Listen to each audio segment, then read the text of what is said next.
Maîtrise 5 habitudes invisibles qui rendent les hommes irrésistibles aux yeux des femmes. Filtrons les exceptions pour nous concentrer sur la norme. Les femmes au grand cœur, cherchant des relations profondément significatives, perçoivent quelque chose que la plupart des hommes ignorent, de petites actions, des habitudes subtiles et l'énergie que tu dégages, capable de faire qu'une femme se sente connectée et attirée. Si tu es nouveau sur la chaîne, abonne-toi et reste jusqu'à la fin de la vidéo. Et profitez-en pour liker, partager et apprécier le contenu. Et dans les commentaires de cette vidéo, je vous ai laissé un guide ultime sur l'art de parler aux femmes. Dans ce fameux guide, vous trouverez tout ce qu'il vous faut enfin de maîtriser l'art de parler aux femmes. Maintenant passons à ce qui compte vraiment.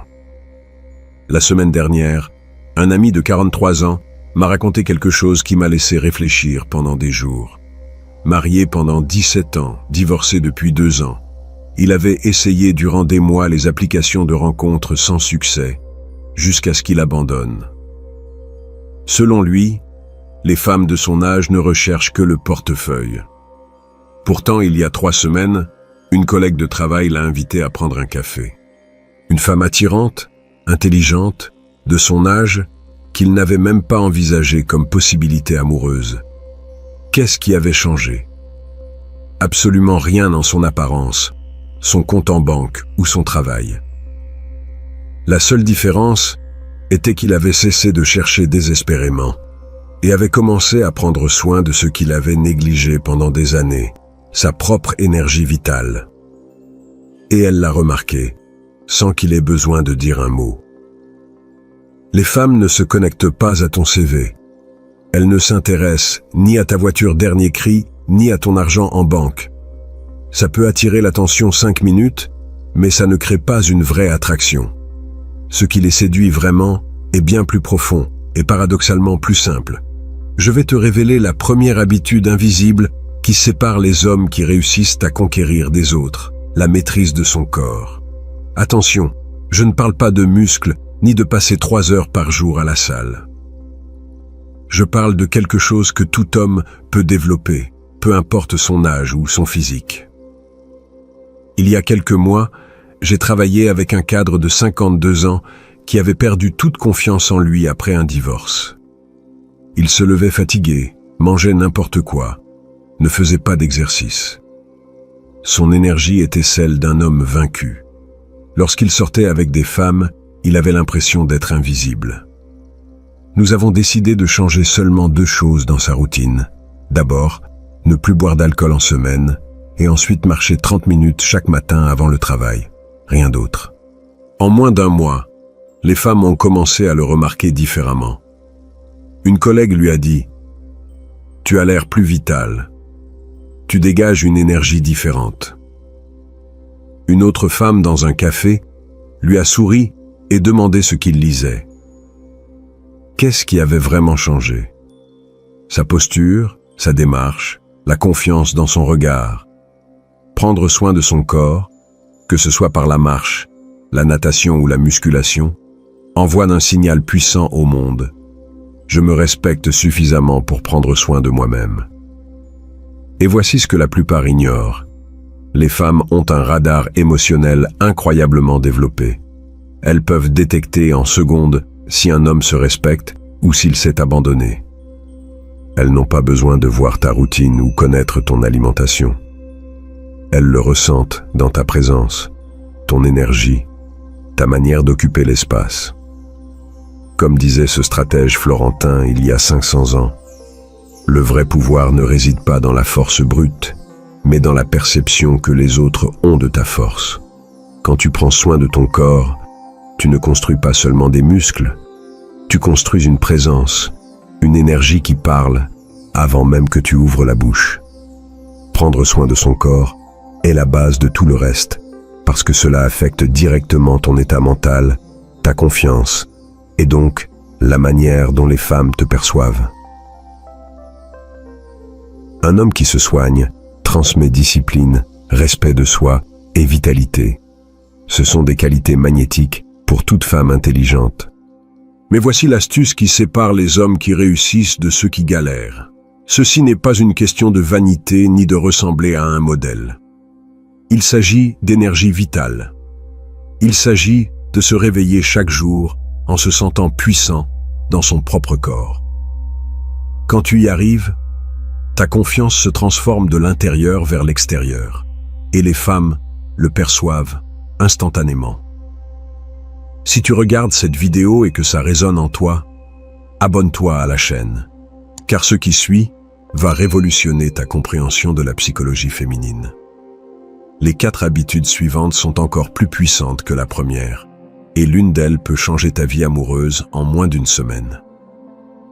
La prochaine habitude que nous allons explorer est tellement efficace qu'elle peut transformer une conversation ennuyeuse en une connexion magnétique. Mais nous en parlerons dans le chapitre 2. Maintenant, vient la partie qui va changer pour toujours ta façon de te relier aux femmes.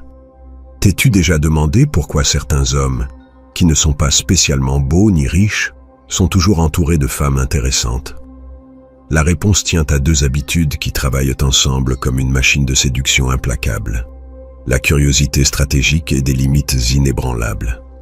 Premièrement, laisse-moi te raconter ce que j'ai appris en observant un ami pendant des années. Cet homme a 45 ans, il est comptable, vit dans un appartement modeste, mais dès qu'on sort, les femmes se rapprochent de lui comme des aimants.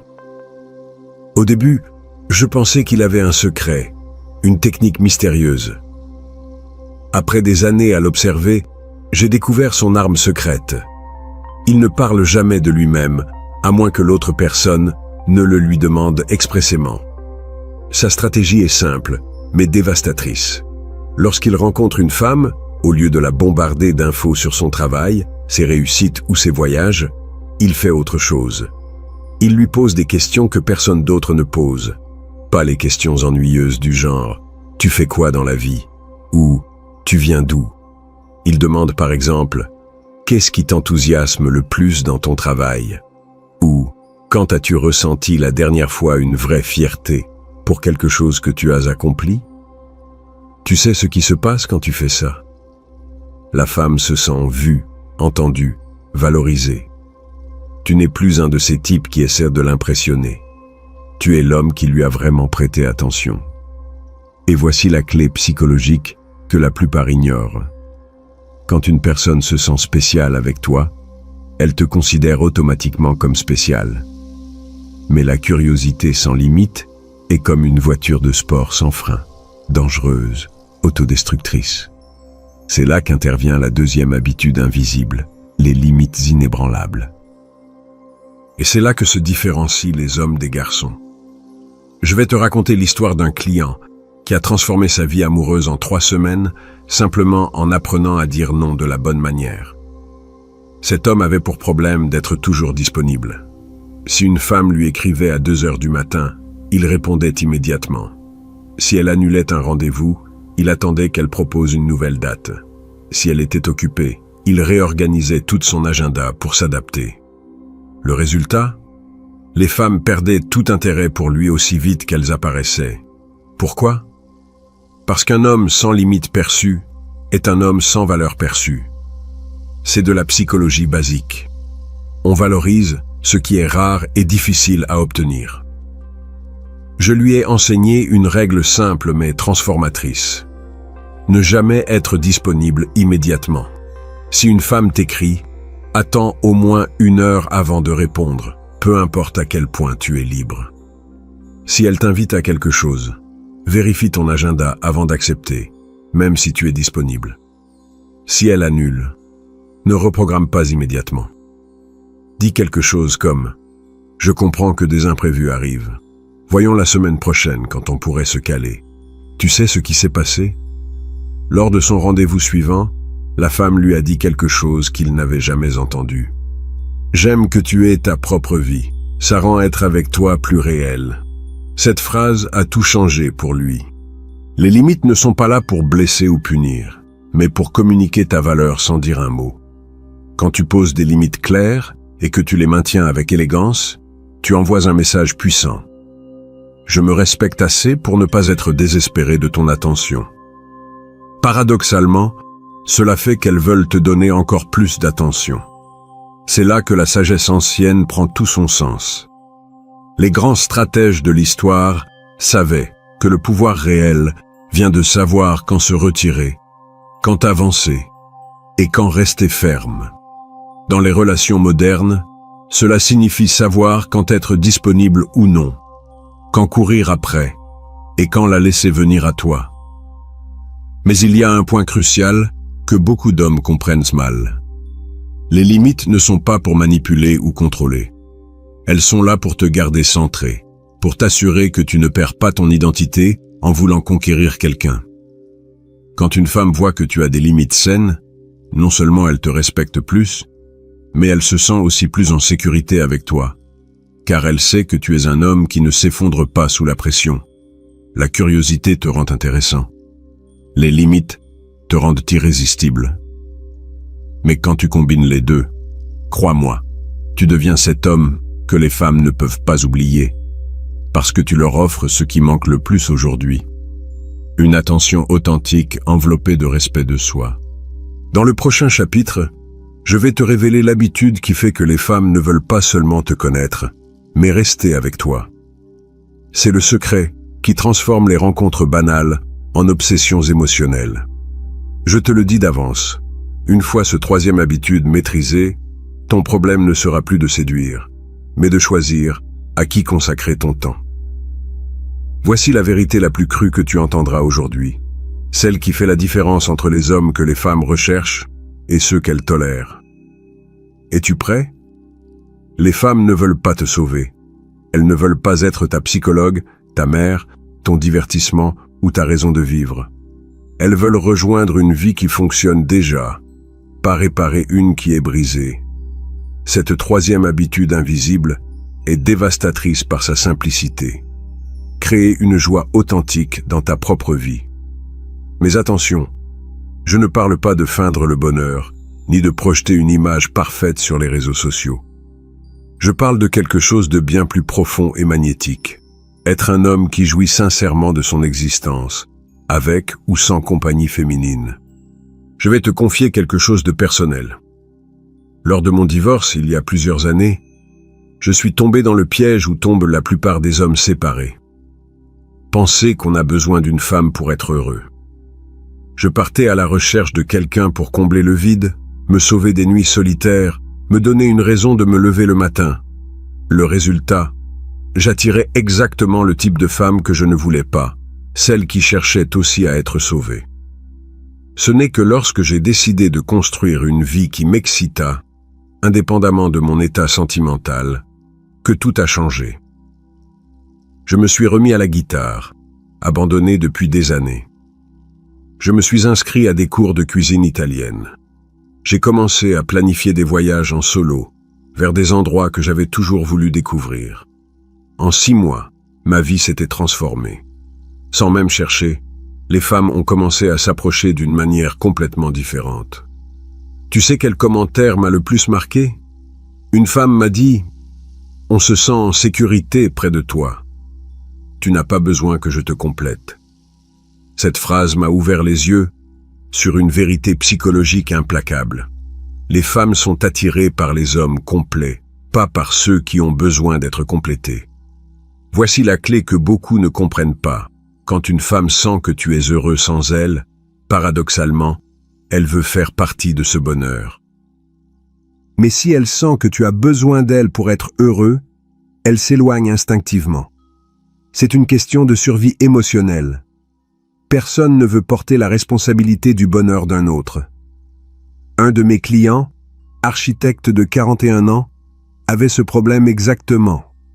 Après une longue relation qui s'est mal terminée, il est devenu accro aux applications de rencontres, passant des heures à chercher conversation et rendez-vous pour ne pas rester seul avec lui-même.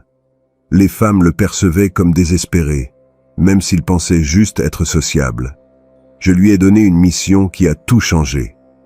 Pendant 2 mois, interdiction de chercher des rendez-vous.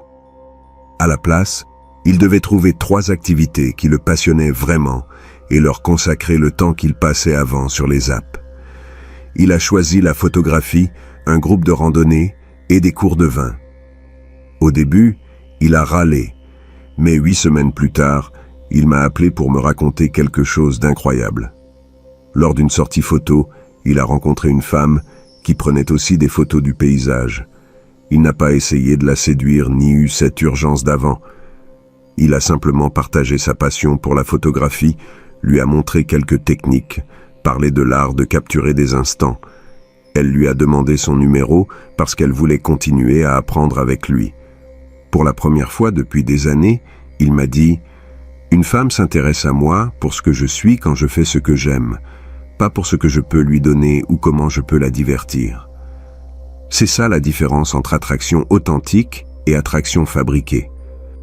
Les grands stratèges savaient que la vraie influence vient de l'abondance, non du besoin. Quand tu as quelque chose de précieux que les autres veulent, tu n'as pas à courir après eux. C'est eux qui viennent à toi. Dans le contexte actuel des relations, ton quelque chose de précieux est une vie pleine, intéressante, avec des passions sincères. Mais voici l'astuce qui distingue les hommes intelligents de ceux qui gaspillent leur temps. La joie doit être authentique. Tu ne peux pas feindre la passion ou simuler la plénitude. Les femmes ont un détecteur d'authenticité plus précis que toute technologie. Si tu fais semblant d'être heureux pour les attirer, elles le sentiront et s'éloigneront plus vite qu'elles ne sont arrivées. La question que tu dois te poser est honnête et brutale. Si demain, toutes les femmes du monde disparaissaient pendant 6 mois, ta vie resterait-elle excitante? Aurais-tu des projets qui te passionnent? Des activités que tu attends avec impatience? Des moments qui te font te sentir vivant? Si la réponse est non, voilà ton travail. Parce qu'une fois que tu construis une vie que tu aimes, les femmes ne veulent plus seulement te connaître. Elles veulent faire partie de cette vie. Elles veulent accéder à cette énergie, cette passion, cette plénitude que tu diffuses. Ça devient quelque chose qu'elles veulent vivre, pas quelque chose qu'elles doivent réparer. Dans le prochain chapitre, je te révélerai la dernière habitude, la plus puissante de toutes. C'est celle qui sépare les hommes que les femmes n'oublient jamais de ceux qu'elles oublient le lendemain. Je te donne un avant-goût. C'est une compétence que la plupart des hommes préfèrent éviter de développer, mais qui est absolument mortelle lorsqu'on la maîtrise. Nous arrivons à l'habitude la plus mortelle, celle qui sépare définitivement les hommes qui séduisent de ceux qui se lamentent. Et je vais te dire quelque chose que tu n'aimeras peut-être pas entendre. La plupart des hommes préfèrent blâmer le monde plutôt que de se regarder dans le miroir. Ils préfèrent dire que les femmes ne cherchent que l'argent, plutôt que de se demander ce qu'ils font mal dans leur relation. La 4e et dernière habitude invisible, c'est la réflexion émotionnelle stratégique. Je ne parle pas de devenir un homme sensible qui pleure devant les films romantiques. Je parle de développer la capacité la plus dangereuse qu'un homme puisse avoir dans les relations, celle d'apprendre de ses erreurs et de transformer chaque échec en sagesse. Laisse-moi te raconter l'histoire d'un client qui a changé ma perspective à ce sujet. C'était un ingénieur de 38 ans, divorcé, avec 2 longues relations ratées derrière lui. Chaque fois qu'une femme le quittait, il avait toujours la même explication. Elle était trop exigeante. Elle ne valorisait pas ce qu'il avait, ou c'était à cause des réseaux sociaux. C'était toujours la faute des autres, jamais la sienne. Quand nous avons commencé à travailler ensemble, je lui ai posé une question qui l'a laissé sans voix. Si 3 femmes différentes t'ont quitté pour des raisons similaires, quel est le dénominateur commun dans ces relations? Il est resté silencieux plusieurs minutes. Pour la première fois depuis des années, il envisageait qu'il puisse faire partie du problème. Je lui ai donné une tâche simple mais transformante. Écrire chaque semaine une leçon tirée de ses relations passées, non pour se punir, mais pour en extraire de la sagesse. Au début, il a résisté, mais au bout d'1 mois, il a commencé à voir des schémas qu'il n'avait jamais remarqués. Il mettait toujours son travail avant ses relations, promettait des changements qu'il ne tenait pas, et interprétait les reproches comme des attaques au lieu d'en percevoir les avertissements.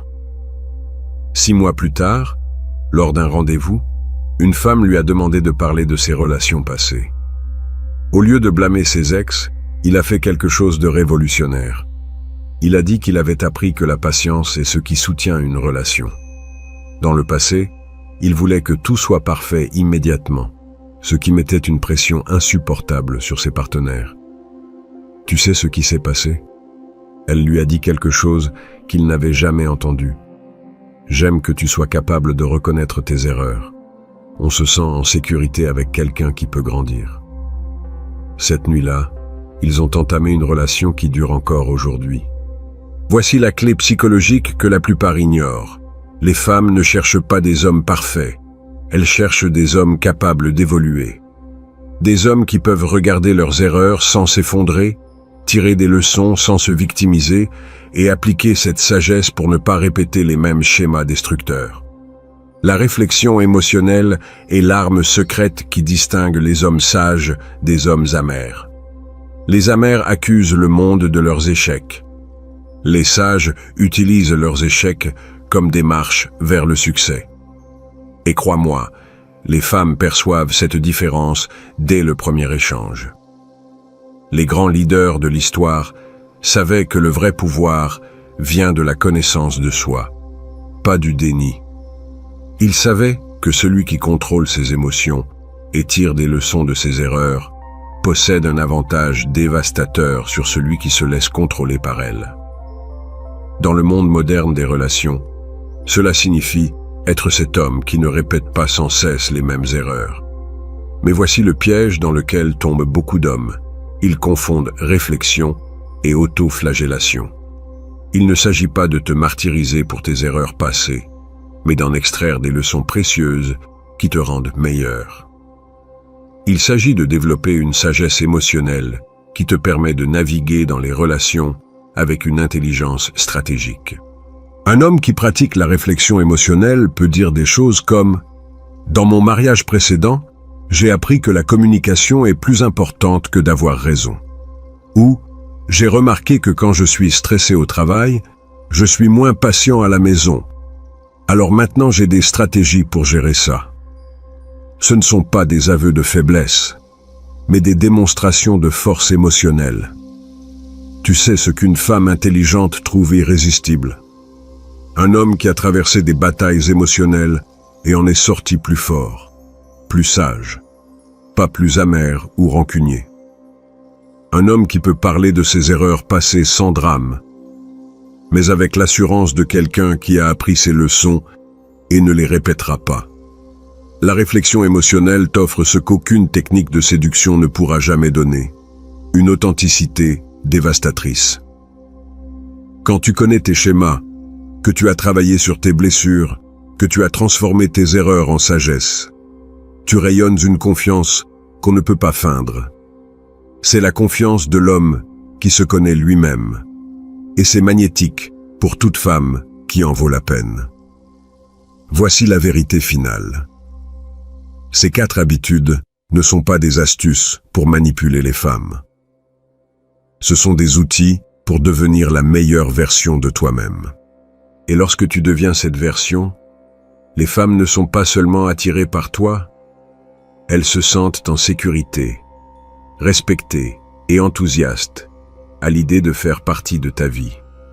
L'homme qui prend soin de son corps, cultive une curiosité sincère, maintient des limites saines, construit une vie pleine de joie authentique et apprend de ses erreurs, n'a pas besoin de courir après les femmes. Il devient l'homme que ce sont les femmes qui poursuivent.